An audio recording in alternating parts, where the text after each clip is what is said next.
খুব বেশি আলোচনা হচ্ছে এই প্রসঙ্গটা যে কুরবানির সাথে আকিকা দিয়ে দেয়া যাবে কিনা। এক্ষেত্রে আমরা উত্তরে বলবো যে কুরবানি এবং আকিকা আপনাদের খেয়াল রাখতে হবে যে দুটি ভিন্ন দুটি ইবাদত।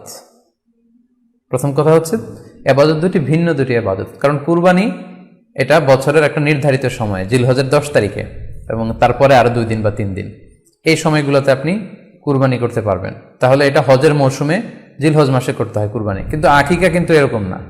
আকিকাটা যে কোনো মাসে হতে পারে। আকিকাটা হচ্ছে নবজাতক সন্তানের ভূমিষ্ঠ হওয়ার পরে শুকরিয়া স্বরূপ আল্লাহর কাছে যে কুরবানিটা করতে হয় সেটাকে আমরা বলি আকিকা। হাদিসে এসেছে আকিকা। তো সেটা হচ্ছে সন্তান কখন ভূমিষ্ঠ হলো সেটার উপর নির্ভর করে। কারো সন্তান রমাদানে হতে পারে, কারো সন্তান জিলহজ মাসেও হতে পারে, শাওয়ালে হতে পারে, রজাবে হতে পারে। আকিকা হচ্ছে বাচ্চা যেদিন জন্মগ্রহণ করবে, সন্তান ভূমিষ্ঠ হওয়ার 7 দিন পরে। তাহলে ভিন্ন দুইটা ইবাদত, দুই সময়ের ইবাদত। নাম্বার 2, আকিকার ক্ষেত্রে আল্লাহ রাসূল সাল্লাল্লাহু আলাইহি ওয়াসাল্লাম বলেছে আনিল গুলামি শাতান ওয়া আনিল জারিয়াতি শাত, অর্থাৎ ছেলে হলে 2টি ছাগল দিয়ে আকিকা করো, এবং যদি মেয়ে হয় তাহলে 1টি ছাগল দিয়ে আকিকা করো। তো সেক্ষেত্রে কুরবানিতে কিন্তু এরকম বিধান নেই। কুরবানিতে কিন্তু 1টি ছাগল দিয়ে আপনি কুরবানি করলে কুরবানি হয়ে যাচ্ছে, সেখানে 2টি ছাগল দেওয়া লাগবে এমন কোনো কথা নেই। তো এভাবে আমরা বুঝতে পারতেছি, খুবই স্পষ্টত কমন সেন্স খাটালেও আমরা বুঝতে পারতেছি, এবং আল্লাহ রাসূল সাল্লাল্লাহু আলাইহি ওয়াসাল্লামের ভাষ্যগুলো অনুসারে আমরা বুঝতে পারছি দুইটা 2 ধরনের ইবাদত।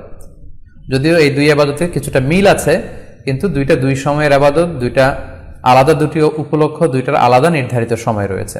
যেমন আকিকার ক্ষেত্রে সুন্নাহ হচ্ছে বাচ্চা যেদিন জন্মগ্রহণ করবে তার 7ম দিন শেষে 7 দিন পরে আপনি আকিকা করবেন। আল্লাহ রাসূল সাল্লাল্লাহু আলাইহি ওয়াসাল্লাম বলেছেন কুল্লু গুলামিন মুরতাহানুন বিআকিকাতিহি তুযবাহু আনহু ইয়াওমা সাবিহি, প্রত্যেক সন্তানের আকিকা দিতে হয় তার 7ম দিনে, ওয়া ইউহলাকু ওয়া ইউসাম্মা, এবং 7ম দিনে মাথার চুল ফেলে দিতে হয়, তার সুন্দর একটি নাম রাখতে হয়।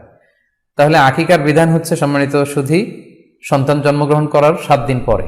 আমরা বুঝতে পারলাম আল্লাহ রাসূল সাল্লাল্লাহু আলাইহি ওয়াসাল্লামের ভাষ্য অনুযায়ী, কথা অনুযায়ী, কওল অনুযায়ী। এবার যদি আমরা আল্লাহ রাসূল সাল্লাল্লাহু আলাইহি ওয়াসাল্লামের আমল দেখি, ওনার ব্যক্তিগত আমল কি ছিল, সেক্ষেত্রে আমরা সহিহ ইবনে হিব্বানের একটি হাদিস উল্লেখ করব, যেটিকে ইবনে হাজার আল আসকালানী উনি ওনার ফাথুল বারিতে সহিহ হিসেবে উল্লেখ করেছেন। আয়েশা রাদিয়াল্লাহু তাআলা আনহার বর্ণনা, তিনি বলেন যে আক্কা রাসূলুল্লাহ সাল্লাল্লাহু আলাইহি ওয়াসাল্লাম আনিল হাসানি ওয়াল হুসাইনি ইয়াউমা সাবিঈ ওয়া সাম্মাহুমা।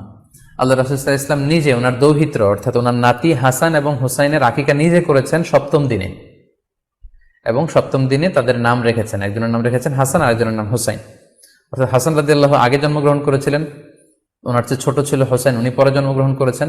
তো ওনাদের জন্মের পরে 7 দিন পরে আল্লাহ রাসূল সাল্লাল্লাহু আলাইহি ওয়াসাল্লাম ওনাদের আকিকা দিয়েছিলেন, এবং 7ম দিনে উনি আকিকাও দিয়েছেন এবং তাদের নামও রেখেছেন।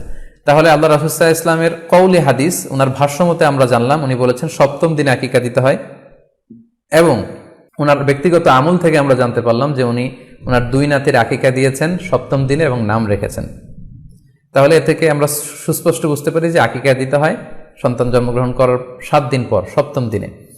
যদিও তবারানিতে আরেকটি হাদিস এসেছে যেখানে বলা হয়েছে যে আকিকা 7ম দিনেও দেয়া যায়, 14তম দিনে দেয়া যায়, 21তম দিনে দেয়া যায়। যদি 7ম দিনে কেউ দিতে না পারে কোনো কারণে, তাহলে 14তম দিন, না পারলে 21তম দিন।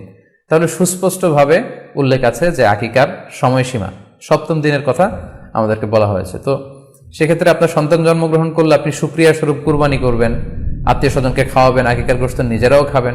তো এটা যদি আপনি কুরবানির জন্য রেখে দেন, তাহলে তো সন্তান দুনিয়াতে আসার এই আনন্দটা থাকে না। একজন যখন সন্তান পায়, সে কেমন যেন আকাশের চাঁদ হাতে পায়।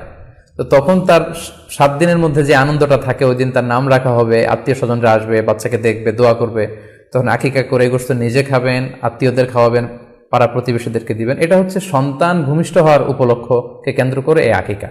সো এটাকে কুরবানির সাথে মিক্স আপ করার কোনোই প্রয়োজন নেই, এবং এক্ষেত্রে সুস্পষ্ট গাইডলাইন হচ্ছে যে 7ম দিনে আকিকাটা দিতে হয়। সো আমরা যেন 7ম দিনে আকিকাটা দেই।